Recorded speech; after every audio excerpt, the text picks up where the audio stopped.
Ok, bonjour à tous. Ok, aujourd'hui je vais vous présenter une petite démo qui va vous aider à effectuer des annotations. Ok, nous allons commencer avec la tâche du CEA. L'idée sera d'annoter cette table pour la tâche du CEA. Nous allons voir étape par étape comment annoter cette table pour la tâche du CEA. Je rappelle, la tâche du CEA, c'est CA signifie d'abord Cell Entity Annotation. Donc ici, il s'agit pour chaque cellule dans la table, de donner son annotation. Et le graphe cible, c'est Wikidata. Donc pour chaque donnée à l'intérieur de ces cellules, nous devons trouver l'annotation si ça existe sur Wikidata. Donc ça, ce sera l'objectif. Ok, du coup, je vais ouvrir mon fichier CEA. Ok, voici mon fichier CSV que j'ai apprêté. Ok, la table que je vais annoter lorsque nous avons, c'était la table numéro 1. Donc, la structure de mon fichier CEA contient 4 colonnes. La première colonne, tab ID qui indique, qui renseigne sur le nom du fichier dans lequel, bien le nom de la table dans lequel on a effectué l'annotation. Call ID qui représente le nom de la colonne de la table dans laquelle on va effectuer la notation, et row ID qui possède toutes les lignes pour chaque table, en fait, et l'entité correspondant à la cellule. L'entité, en fait, la colonne entité contient toutes les entités qui doivent être annotées pour chaque cellule dans la table. Donc du coup, nous allons passer à la démo. Je reviens sur ma table.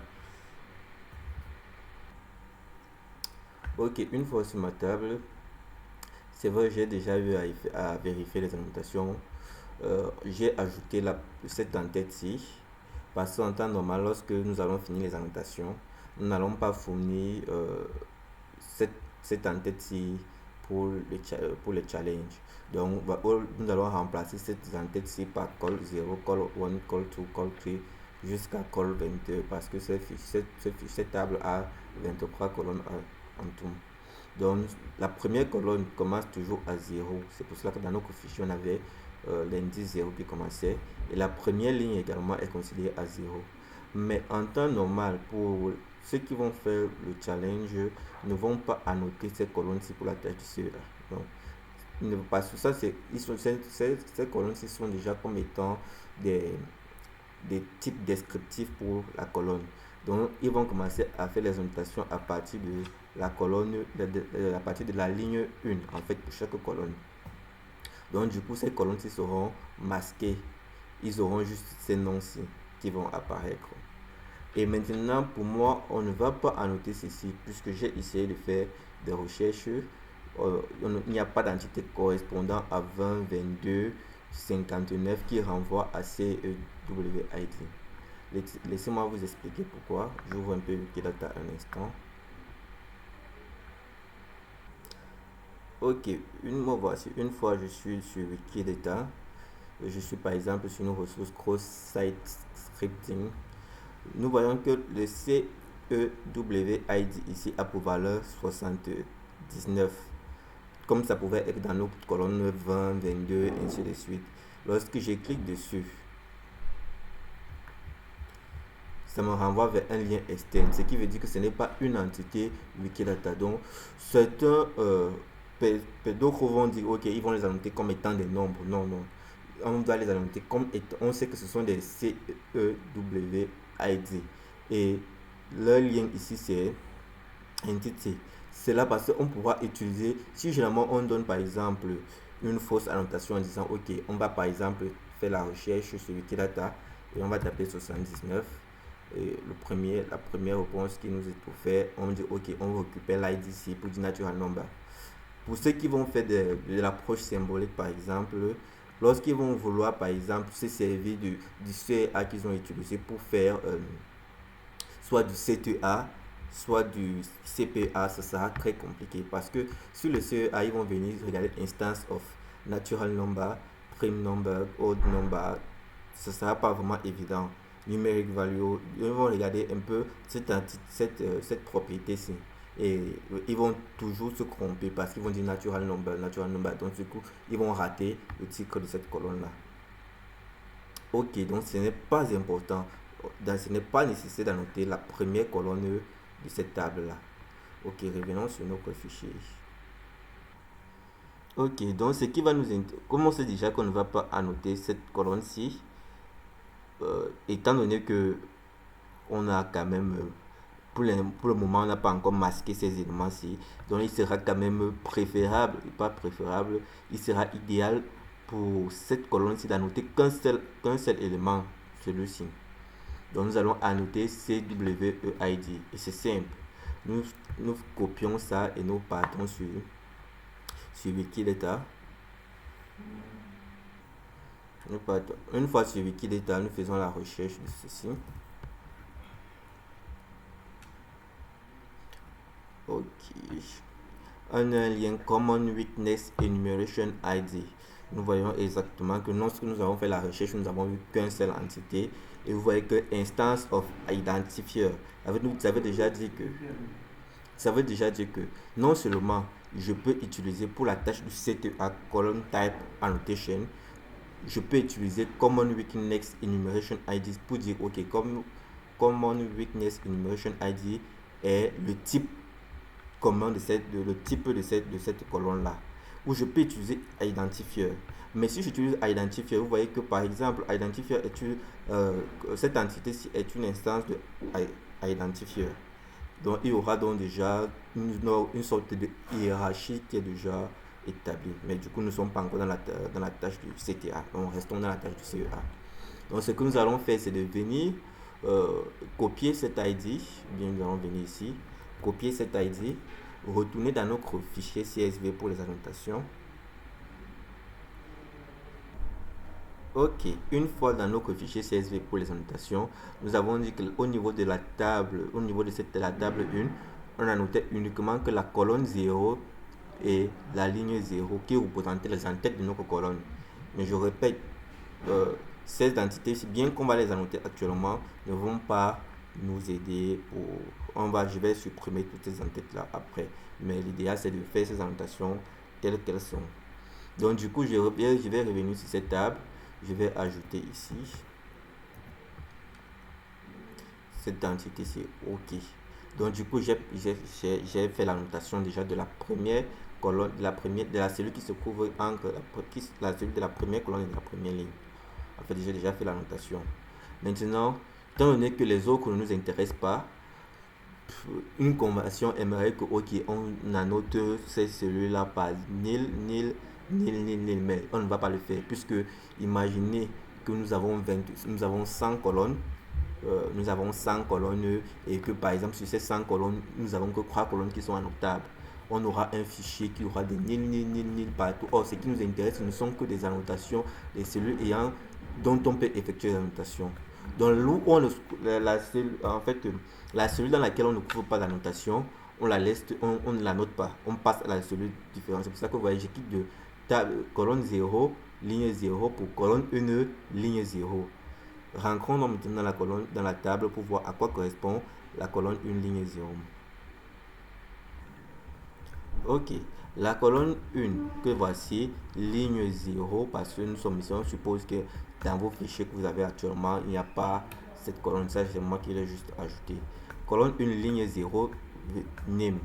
Donc ici, on voit que nous avons une liste de faiblesses, une liste de noms de faiblesses, on va dire ça comme ça, une liste de noms de faiblesses qu'on retrouve dans les logiciels en fait. Common Weakness Enumeration. Ok, oui. Une liste de noms de faiblesses en fait. C'est ce que nous avons ici. Maintenant, donc, ce qu'on va faire, on va rechercher l'entité name dans Wikidata. Donc, on va faire comme le processus, c'est-à-dire au niveau de la colonne 1, ligne 0, on copie et on se rend dans Wikidata. Ok, une fois dans Wikidata, on vient, on colle. On va faire la recherche. Ok, et là maintenant, il sera vraiment idéal de bien trouver en fait word or phrase used for identification. Oui, c'est correct. Full name, set of name by which an individual is known. First name, ok, le reste ne nous intéresse pas.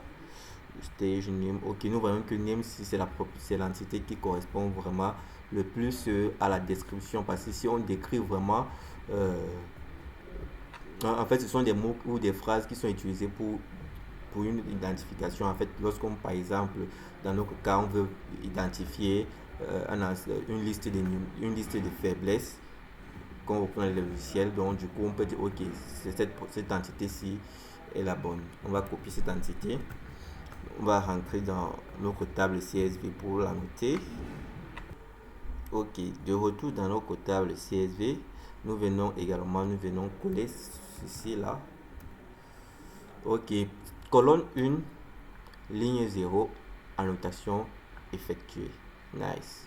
Donc ici, nous sommes déjà OK pour cette annotation. Maintenant, le but c'est d'annoter la colonne 1 de la table 1, bien sûr. L'entité qui se trouve dans la colonne 1, ligne 1. Pour cela, nous allons rentrer dans notre fichier, dans notre table CSV. Ok, de retour dans notre table CSV, on se rend compte que c'est Improper Input Validation. Ok, première des choses lorsqu'on veut faire l'annotation manuelle pour la tâche de CEA, c'est de récupérer telle quelle l'entité comme elle se trouve dans la table.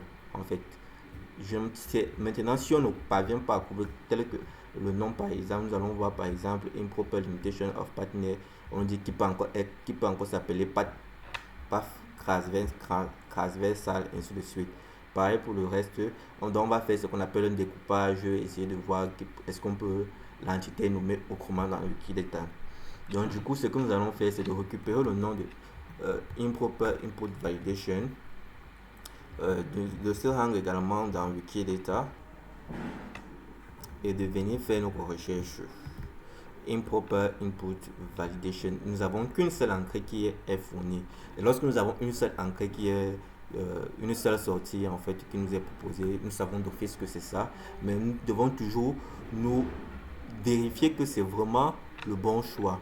Nous voyons déjà Common Weakness Enumeration 20 Improper Input Validation, et nous revenons, si nous voyons, nous allons voir CIWC 20. Et si nous rentrons dans notre table, nous constatons également que Improper Input Validation a pour Common Weakness Enumeration ID 20. Donc nous sommes rassurés que cette entité que nous avons pris est le bon choix. Donc, ok, nous le prenons, nous rentrons sur Wikidata et copions. Ok, nous copions cette ID et nous revenons sur notre fichier CSV pour marquer pour marquer cette entité comme étant la notation que nous avons trouvée. Ok. Ok, nous collons également l'ID. Nous collons l'ID que nous avons. Ok. Maintenant, la prochaine étape, c'est table 1. Table 1, colonne 1 and line 2. Donc, nous allons annoter la colonne 1, la ligne 2, en fait, on va dire la ligne 2 de la colonne 1, de la table 1. Voilà comment nous allons appeler ça. La ligne 2 de la colonne 1 qui se trouve dans la table 1. Rentrons dans notre fichier pour voir à quoi correspond cette entité. Si c'est la même chose, tu me dis, pas télécharger ça par Ok. L'entité qui se trouve dans la colonne 1, la ligne 2, nous remarquons que cette entité, c'est Improper Limitation of a path name to a restricted directory. Donc nous allons copier cette entité. Nous allons également rentrer sur Wikidata pour faire la recherche. Nous copions d'abord cette entité et nous voyons que lorsque nous faisons la recherche sur Wikidata, nous avons un nom qui nous est complètement différent qui apparaît et c'est la seule sortie. Mais on nous dit également que malgré ça, autre nom qu'on peut avoir, il y a Directory Traversal Attack pour la recherche que nous avons fait. Il y a également Improper Limitation of Path Name to a Restricted Directory Path Transversal. Donc nous voyons déjà que donc, cette entité-là est aussi connue sous le nom de Directory Traversal. C'est pour cela que lorsque nous avons fait la recherche, ça nous a sorti ça. Et nous pouvons toujours nous rassurer, le CEI ID c'est 22. Donc 22, lorsque nous cliquons dessus, dans, sur une autre page, ok, nous voyons que c'est Improper Limitation of a Path Name to a Restricted Directory. Donc nous sommes assurés que nous avons le bon entité entre nos mains. Du coup, nous récupérons ceci et nous rentrons dans notre fichier CSV qui compte pour notre annotation. Ok, dans sur notre fichier ID, nous collons juste cet ID. Ok, vous voyez, je colle juste le ID à la suite puisque le format pour l'annotation c'est http www.wikidata.org/entity/QID que nous avons récupéré sur Wikidata. Maintenant, nous allons faire également de même pour la table 1, colonne croix. Table 1, colonne 1, ligne croix. Donc, nous rentrons sur notre fichier, nous faisons cela. Ok, de retour sur dans notre table. Le nom c'est Improper Link Resolution Before File Access. Ok, nous faisons le principe le même. Nous copions cette donnée là. Nous rendons sur Wikidata. Ok, étant sur Wikidata, nous faisons juste un call. Ok, lorsque nous faisons no match found, on fait la recherche pour voir. Et, ok, lorsque nous faisons la recherche, nous pouvons donc maintenant, lorsque nous sommes dans ce genre de cas, avant de dire que l'entité n'existe pas sur Wikidata, nous allons faire ce qu'on appelle un découpage lors de la recherche. On efface, on attend pour voir est-ce qu'il n'y aura pas toujours de résultats.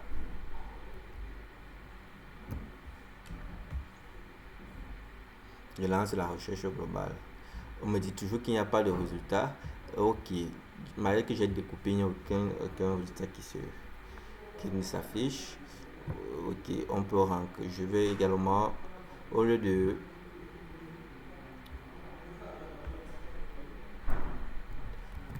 cela, je vais plutôt faire quoi?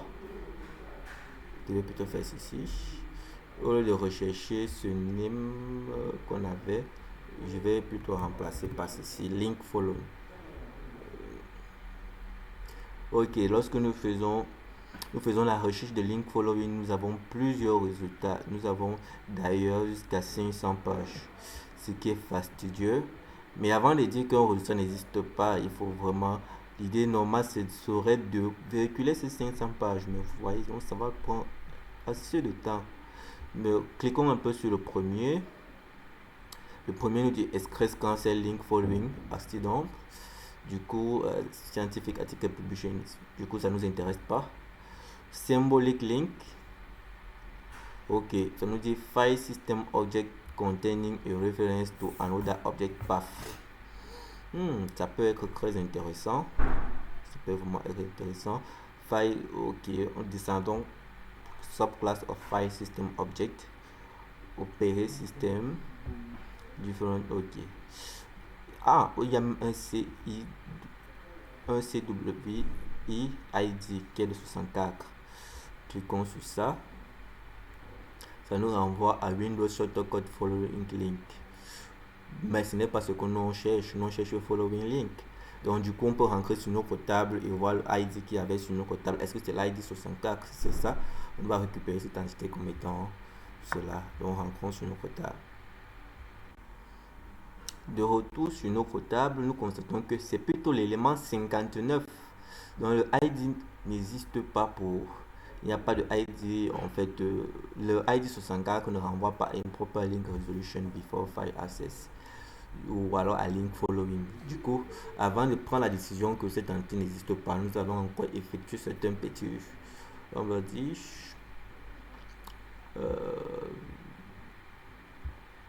on va faire certaines petites recherches de plus. Ok, rentrons sur notre rentrons dans Wikidata. Une fois nous sommes dans Wikidata, nous étions où? Ok, c'était où? On faisait la recherche où? Ok, la recherche juste un temps ici.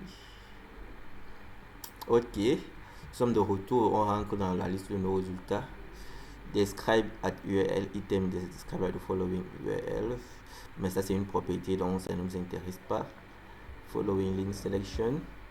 Du coup, qu'est-ce qu'on peut faire lorsque c'est fastidieux comme cela? On peut cliquer encore sur ce lien-ci et se rendre dans cette vous voyez, nous rendons compte que la propriété qui ayant pour valeur 64 a pour identifiant P3624.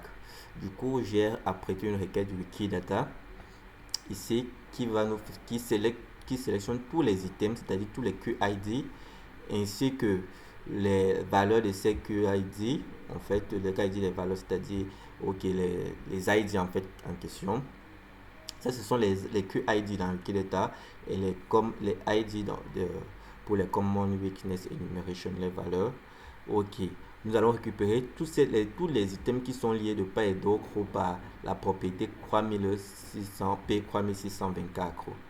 Du coup, lorsque nous lançons la recherche, nous avons, vous voyez que nous avons CWID, nous avons item, nous avons une liste de résultats qui nous est fournie. Enfin, nous avons 66 résultats. Donc du coup, lorsque nous faisons la recherche, nous pouvons juste dire, ok, nous faisons la recherche contrôle F de 59. Nous voyons, il y a 59, mais est-ce qu'il y a une valeur 59 ici? Le match nous dit un seul. Ça veut dire que dans Wikidata, il n'existe pas d'entrée pour ce que nous voulons annoter, qui était following link, qui n'existe pas de Common Weakness Enumeration pour cette ID-là. Donc, et ceci là pourra énormément nous aider pour ceux qui sont dans le Common Weakness Enumeration. Je répète, il n'y a pas que le Common Weakness Enumeration. Dans certaines tables, vous allez rencontrer les CV, Common Vulnerability Enumeration. Donc, ok. Donc, du coup, ça sera, je peux me dire, ok, je m'essaie de cette requête Sparkle pour effectuer la recherche lorsque j'ai ce type de table, c'est-à-dire les tables où j'ai les Common Weakness Enumeration ID ainsi que les autres champs dans les tables pour voir est-ce que cette ID a été cette vulnérabilité, cette faiblesse a été ancrée dans Wikidata.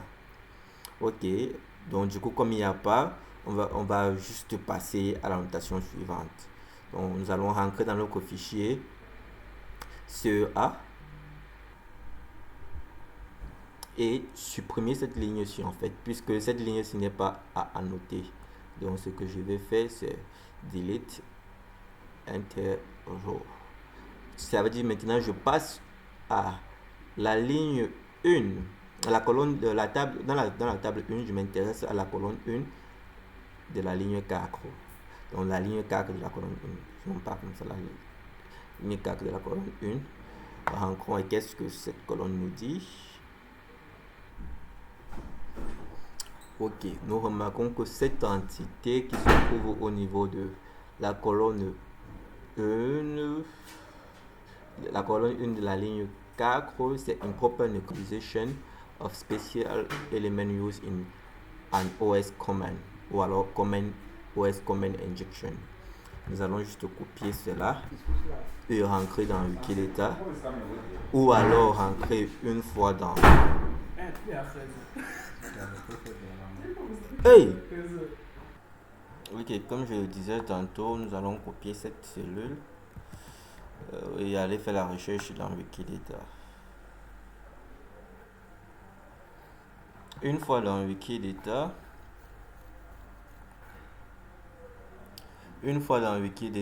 nous pouvons toujours faire la recherche. on voit toujours notre match was found. Donc du coup, si vous vous rappelez de la petite astuce que je vous ai donnée, parce que c'est comme ça, on peut toujours venir d'abord faire ceci, enlever et voir s'il y a une recherche. Mais pour moi, pour aller plus vite, pour ne pas perdre assez de temps, c'est de venir directement dans votre console Wikidata pour écrire vos requêtes pour ce type de table, bien sûr. Et étant donné que nous avons compilé déjà ce programme, nous allons juste rechercher le Common Weakness Enumeration qui a pour ID 78. Nous faisons la recherche, on voit que nous avons que deux matchs. Et il n'y a pas 78, ça c'est 787. Donc du coup, nous pouvons dire que dans Wikidata également, pour cet ancré, pour cette common weakness, donc pour cette faiblesse, il n'y a pas d'ancré dans Wikidata. Du coup, nous rentrons dans notre table CSV.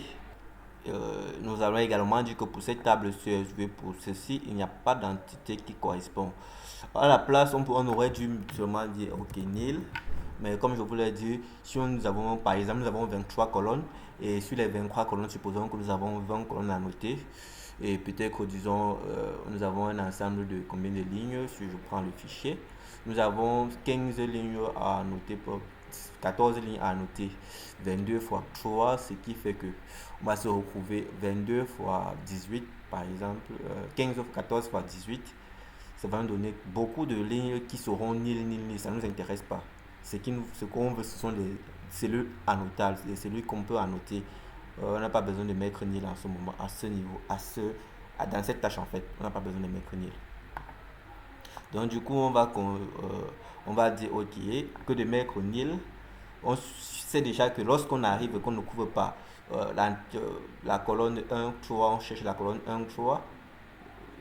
J'ai sauté même ça, c'est 1, 3 ici. Ok, lorsqu'on cherche la colonne 1, 3, c'est-à-dire ok, là, on était à la quatrième ligne, on n'a pas d'annotation qui correspond. Donc, on va la sauter. On va mettre. On va la stopper un peu. Ok, je disais, on va l'éliminer. Delete enter row. Ok, ici on va changer le ID. On va se rendre à la cinquième ligne de notre table et on va s'intéresser à la colonne 1. Cinquième ligne parce que nous avons commencé à 0, 1, 2 et la troisième on n'a pas annoté. Quatrième, c'est maintenant elle qu'on va annoter. Ligne 4, on va dire ligne d'identifiant 4 de la ligne avec la colonne 1 de la ligne. Or, nous savons que nos lignes commencent tous par 0. Donc, en temps normal, on se rend dans la ligne numéro 5. Ok, allons rentrons dans notre table. Une fois dans notre table, nous avons dit l'élément 5, c'est ceci.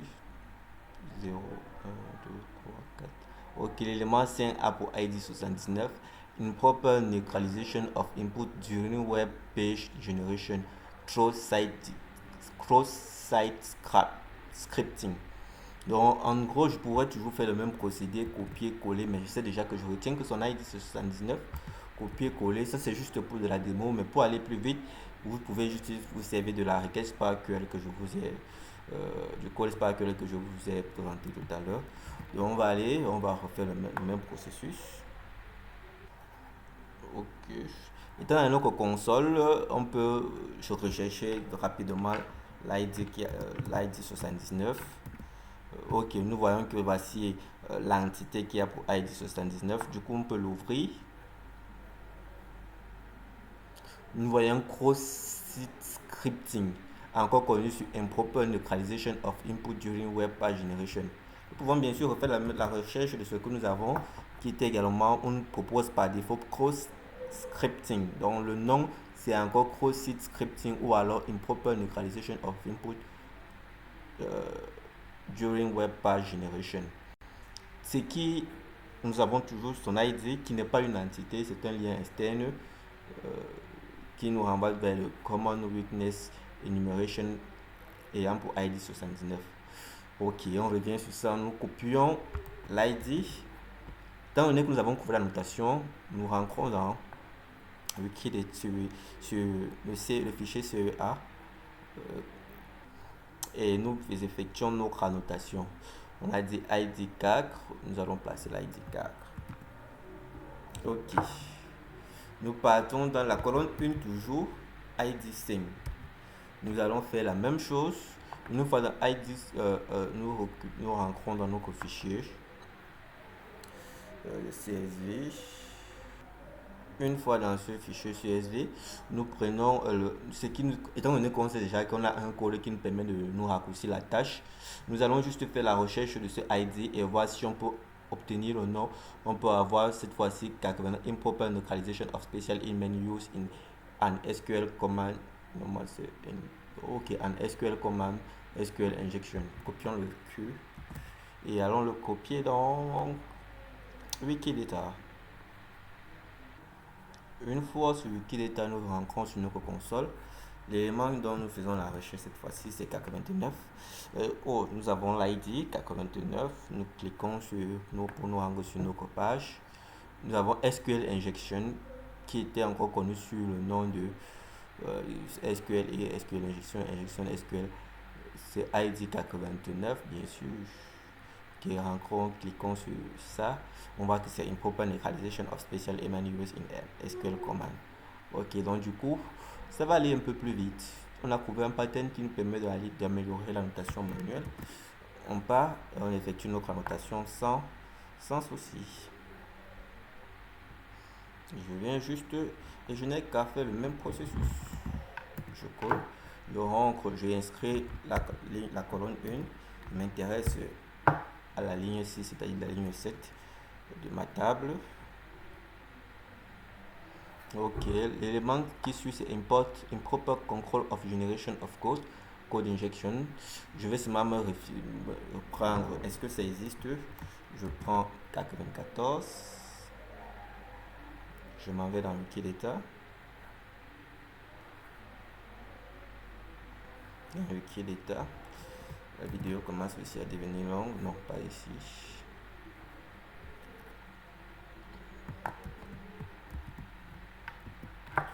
Ok, 84, non c'était 94, 94. Ok, nous avons 94 ici. Donc je n'ai qu'à cliquer pour vérifier est-ce que c'est ok, code injection vulnerability.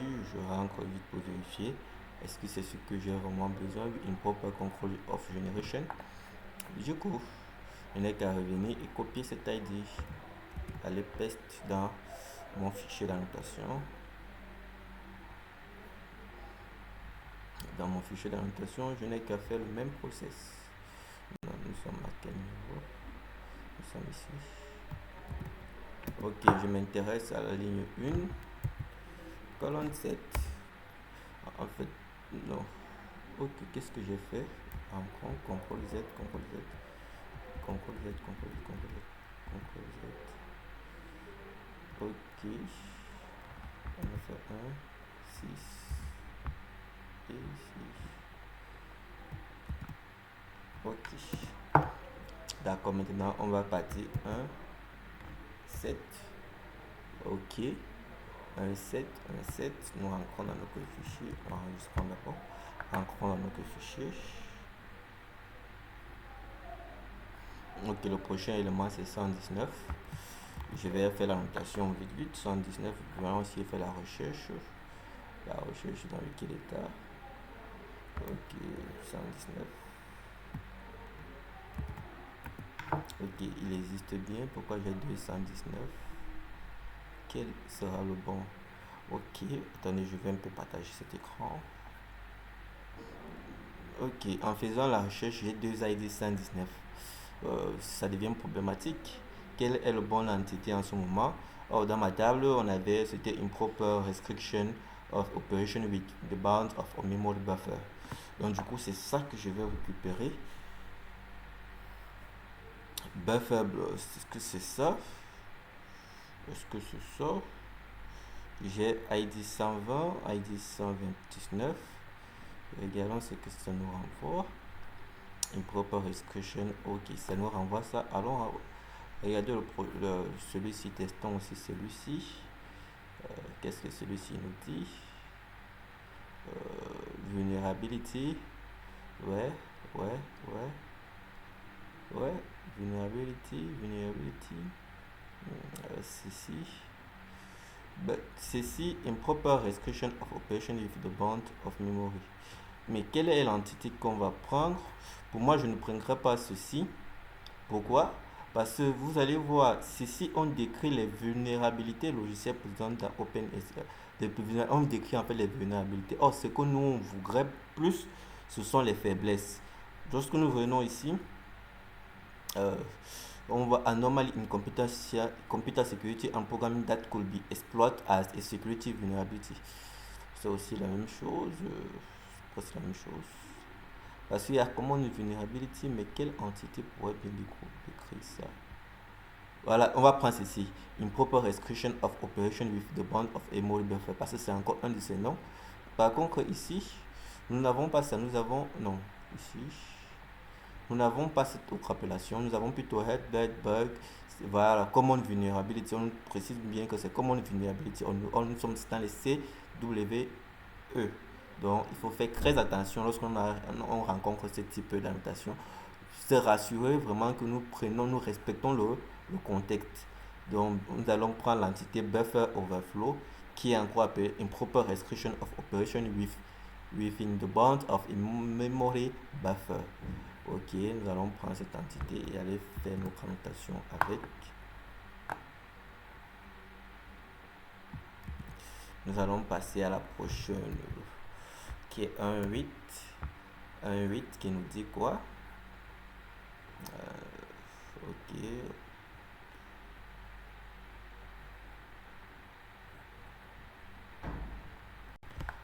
Ok, 1.8 nous dit quoi?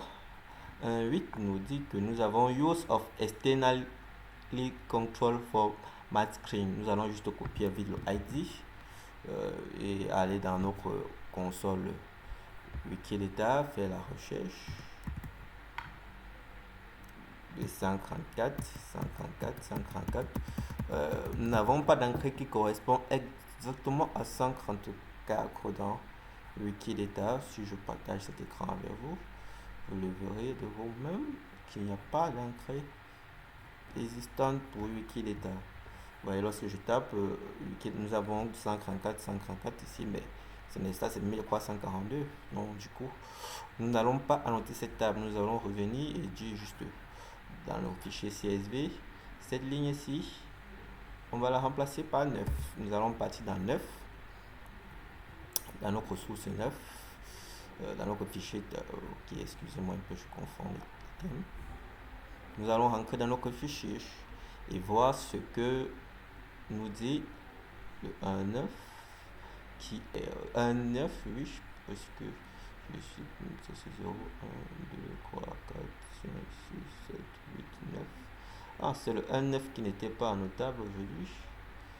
Je n'ai pas noté le 1.8. Attendez un peu. Ok, j'ai corrigé un peu parce que dans mon fichier j'avais pris une mauvaise j'avais fait une erreur. L'erreur se trouvait à ce niveau-ci, où après 2 j'ai mis 4, or c'était 5 parce qu'on se rend compte, si on se souvient bien, le 3 et le 4 successivement n'avaient pas d'ID font dans Wikidata. Du coup, c'était pour le mettre 4 à ce niveau, de 5 à ce niveau, j'ai mis 4, ce qui a décalé. Donc, on vient de se rendre compte que l'entité qui était à la cellule 9 n'était pas notable. Donc, nous allons nous rendre à l'entité qui est à la position 10 dans notre table. À quoi cela correspond?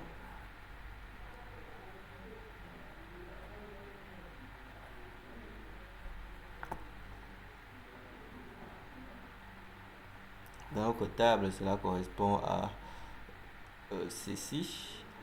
Exposure of sensitive information to unauthorized actors. Donc nous n'avons qu'à copier ça,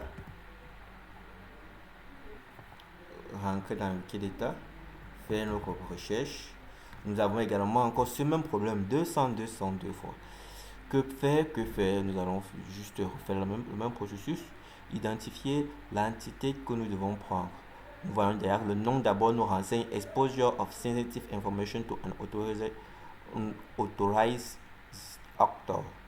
c'est ce qui est bien inscrit dans notre table. Donc, du coup, vérifions quand même l'offre 200, on ne sait jamais. Exposure, c'est toujours la même chose en ce moment-ci. Nous avons exposure of sensitive information to unauthorized actors. Même chose. Maintenant, quelle entité, la question qui se pose ici, c'est quelle entité allons-nous récupérer? Regardons un peu les informations. Security risk, information leakage, espionage, information leakage.